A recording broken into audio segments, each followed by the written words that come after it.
Hi guys, welcome back to another YouTube video. If you're new here, welcome. My name is Inkem. I'm a nurse based in England, and yeah, welcome to my YouTube channel. This is my YouTube channel. I do a couple of stuff here.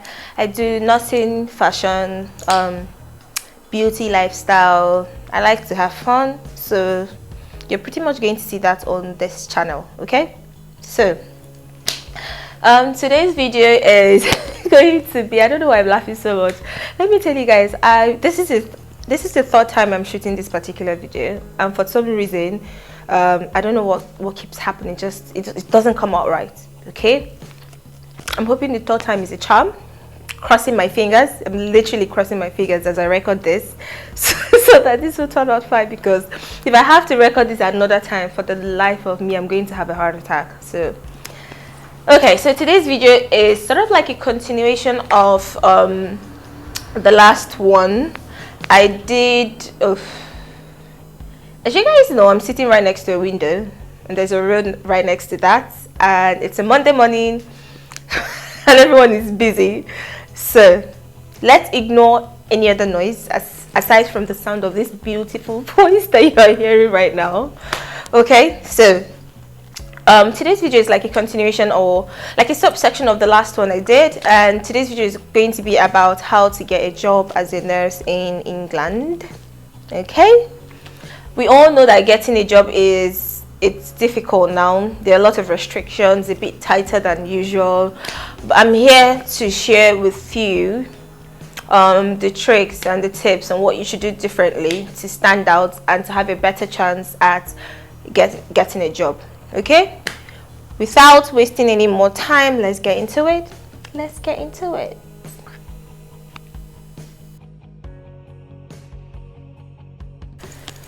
Okay, so grab a pen, grab a paper, your jotter, grab your phone. I already made a list, so I'm occasionally going to be looking down here because I made like a pointer so I don't miss my words, or just bear with me, just indulge me. Okay, today's a no makeup day, as you can tell. I just have gloss on and a bit of powder so I don't look like I just rolled out of bed. But yeah, so getting a job, the number one thing is to make sure you have your documents ready. What are the necessary documents that you need to even apply for a job as a nurse in the first place? You need to have done your IELTS, you need to have done your CBT and passed these two, and you need your CV, right? You need to have your CV ready. Come on, nobody's going to hire you without a CV. So these three things are things that you need to have ready before you even start looking for a job here. Okay, have them ready. There is no need to start looking for a job and then you have IELTS, you take your no. They want to see that you're ready to go. So make sure you've written and passed your IELTS, you've written and passed your CBT, your CV is in order, and you're good to go. So that's number one thing. Okay, number two is that you decide what part of the United Kingdom you want to go to. Let me repeat myself, okay, for those in the back. Decide what part of the United Kingdom you want to go to. Everywhere here is not London. Everywhere is not London. I live in London. No. Okay? You know the way you have Lagos, Abuja, Enugu, Port Harcourt, Imo. You have different states in Nigeria. Everywhere is not Lagos. That's the same way everywhere is not London. So decide what part of the United Kingdom you want to live in. Do you want to live in England? Do you want to live in Scotland? Do you want to live in Wales? Do you want to live in Northern Ireland? What part of the United Kingdom do you want to live in? That's number one step, first step. And it does not finish there, because these people here, they're confused. They don't know how they don't know which part is which. See, the geography of this place it's a very funny one. Anyway, when you decide what part of the United Kingdom, and fortunately or unfortunately, if you decide that you want to live in England, what part of England do you want to live in? Do you want to live up north? Do you want to live west of England, south of England, east of England? This is to help narrow the search down. See, looking for a job here is literally like a needle in a haystack kind of situation. So you need to limit, like bring it all as bring it down or close as much as you can. I don't know why this is making me laugh, but honestly, if I had this kind of information when I was looking for a job, I would be in a much better place. Trust me. Okay, I didn't have this. Anyway, limit the location that you want, and not that you let me rephrase it. Figure out what part, the location you want to live in. Okay, it doesn't mean to say that you won't change your mind tomorrow and want to go and live in south of England. You can go. Okay, if you chose north before, you're like, no, I want where there's action, I want to move to south of England, you can move to south of England. No one is going to stop you, right? But this is just to help you with the job search. All right, limit it. Then when it comes to the actual looking for a job or applying for jobs, there are two methods. Okay, two methods, and I like method 2 better, but I'm going to start from method 1 just so I can give you all the information. You know what you're getting yourself into, right? You have all the cards on your table, and then you make a decision. Okay, so method 1 is going through listing sites, job sites, those websites that put up job adverts. Number 1 is like NHS Jobs. You can get a lot of job adverts on NHS Jobs. There are over a million and one jobs there. I'm exaggerating, but there are like a lot of jobs there, right? You can go through something like NHS Jobs, indeedjobs.co, healthjobs.co or .com. There are a lot of job adverts on those websites. I'll list like a bunch of websites in the description box where you can look for a job. Okay, so you can apply through there. That's the first step. The second step is you need to have, so for you to apply in any of, especially healthjobs.com, because I know that healthjobs.com have a lot of job offers on it, but you need to register on Track Jobs and put all your credentials, put your CV on there. Okay, so that's number 1. Get the websites where you want to apply the job. Number 2 is your search description. Given that there are a lot of job adverts for nurses, but not all of them are for you. So if you're keying is a word in the search box, you should be specific to what you're looking for. As a nurse moving to England, you're looking for hospitals who are willing to offer you a certificate of sponsorship, knowing that you've passed your IELTS, you've passed your CBT, you're waiting to write your OSCE, and they're willing to train you to write your OSCE. So you're going to limit your search words to overseas nurses or international nurses. That's it. Every other thing won't work. Okay, nurses, if you're looking for, you're seeing job for staff nurse band 5, blah blah blah blah blah blah. The first thing when you click on that job advert is that, do you have the rights to work in the UK? Which is no. Do you have the necessary qualification to work as a staff nurse there? No. Why? Because you don't have the NMCP. So that is why I said those jobs, I mean, you're seeing a lot of them, hundreds of them, but they're not for you. Okay, they're not tailored for you. What you need is job adverts that states they're specifically looking for international nurses or overseas nurses, because they know that these people are going to get the necessary training to be able to get their qualification to work as a nurse in England. So that's OSCE that you are waiting to write is the hospital that is going to, in most cases, sponsor you to write it. Writing an OSCE for a person is about 700 and something pounds. It's a lot of money. It's not cheap. Okay, and then you're still getting trained for at least 2 weeks, 3 weeks, a month prior to you writing that exam is a burden that the hospital also will carry. So you look for jobs targeting the said group: overseas nurses, international nurses. Okay, when you get it, you apply. Like I said, if you're using healthjobs.co, you need to have registered on trackjobs.com and feel update your CV. So on Track Jobs, it's not like you get your CV in a file and upload it. You type in the different sections. So your name, your address, email, phone number, you save it. Your qualifications from secondary school, uni or diploma certificate, whatever certification that you have, you put it there. Then you start putting your job experiences, so where you worked, from what time to what time, your roles there, what were your responsibilities, what were you expected to do. So you literally like type all those things out. The good thing about it is you do this work once, okay? You type this once and that is it.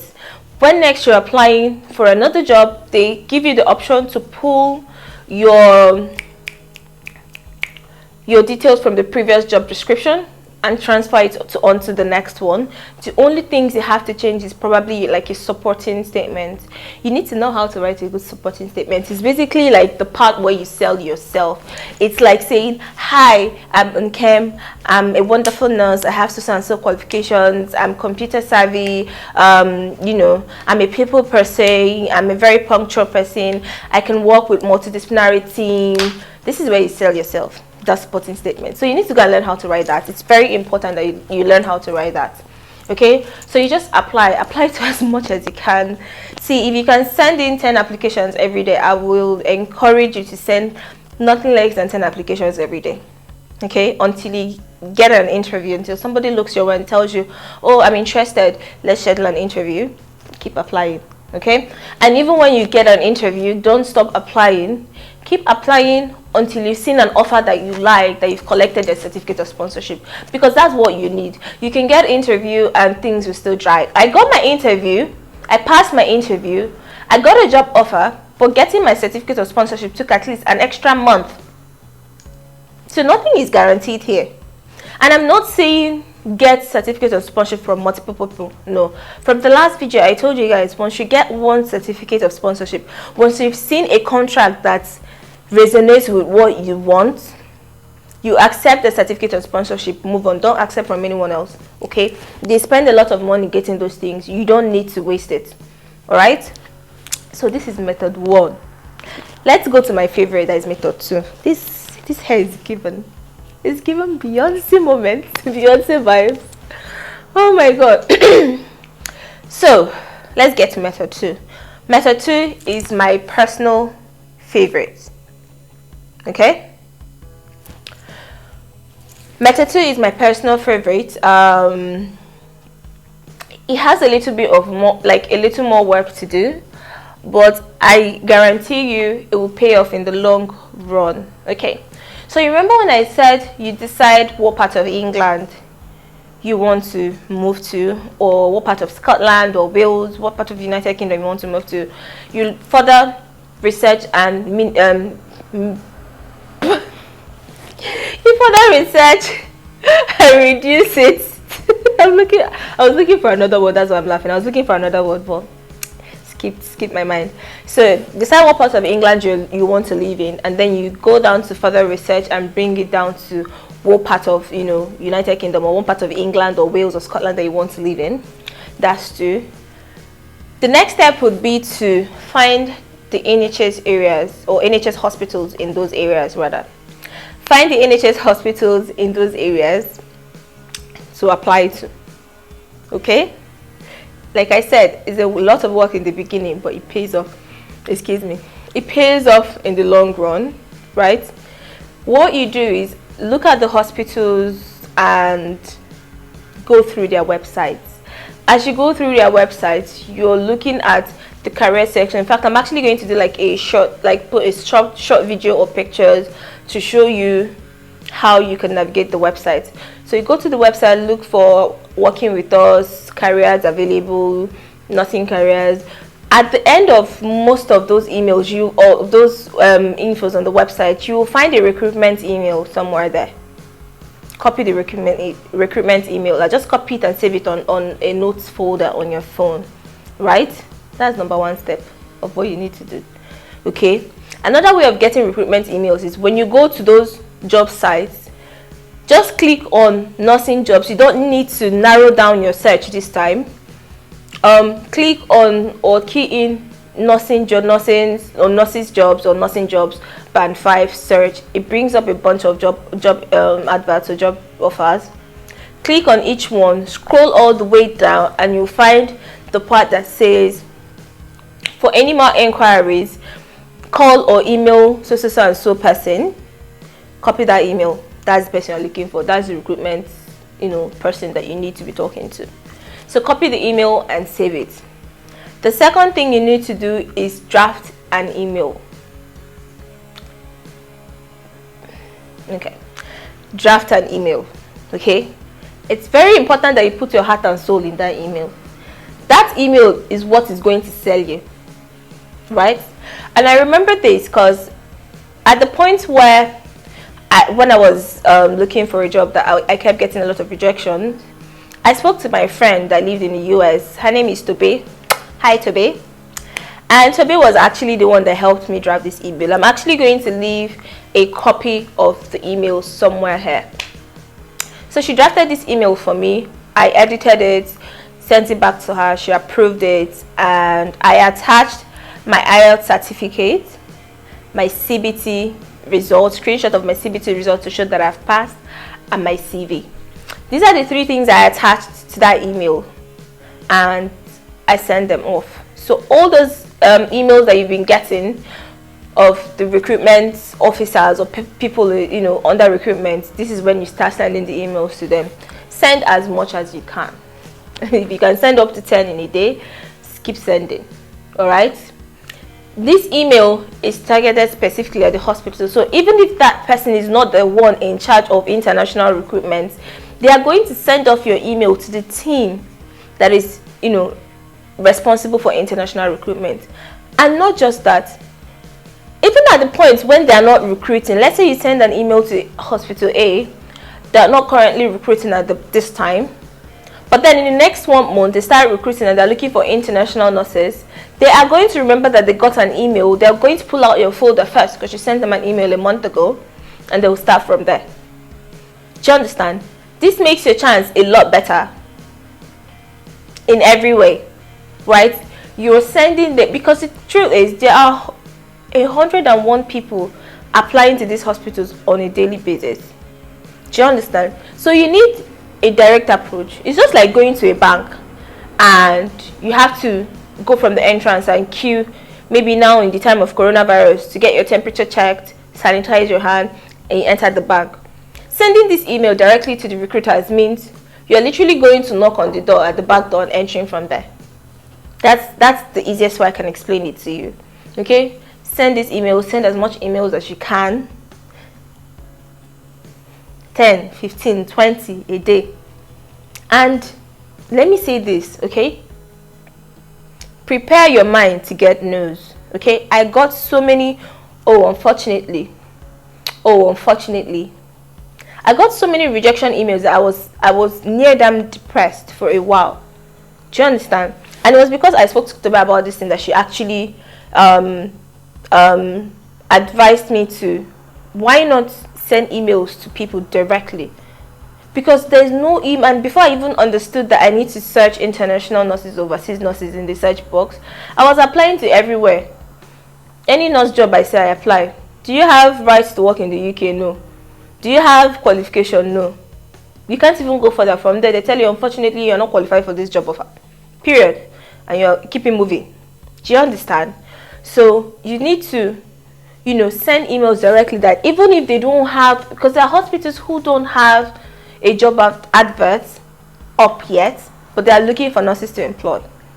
So you send them that, okay, let me direct it to the person in charge of the international recruitment, and they send you over to that person, and before you know it, they schedule an interview. And once you get an interview scheduled, you're like 80, 85, 90% like almost there. You're almost done, because the remaining thing is just to go and research about the hospital, know their core values, know their CQC rating, learn about conflict resolution, learn about maybe when something good happens to you at work, or an experience at work that made you feel bad. Basically just brush up your interview skills. There are a lot on YouTube that when I was preparing for my interview, I went on YouTube and I watched almost every video that I can find, and I aced my interview. And after the interview, you get your job, you get your certificate of sponsorship. In most cases, especially NHS Trust, it's very easy for them. Do you understand? So don't stop applying. If you get 20 interviews, take all the 20 interviews. They will give you their offer, their conditional offer. Read through all the conditional offers. Make sure you pick the best one that will serve you. All right, use them, because they will use you. They will use you and throw you in the dustbin. So you better get ready. You better get ready, right? Just look at all the offers. Look for the one that best, resonates with you, suits you, the one you're most comfortable with. Accept that one, collect a certification of sponsorship and jabba. That's it. Okay? Anyway, it's a very short video, and I hope it's as short as I want it to be. Please give this video a thumbs up, like, share, subscribe, click on that notification bell so that you know when I upload a new video. I upload my videos every Thursday at 3 p.m. Nigerian and UK time. So yeah, okay. Share this with your friends, post this on your Instagram, post it on your WhatsApp, post it on Snapchat, Twitter. Just share this video as much as you can. Please subscribe, bring your people to subscribe, tell your friends to subscribe to my channel. Subscribe to my channel. Okay, I hope you enjoyed this video, and I'll see you in my next one. Bye. Mwah.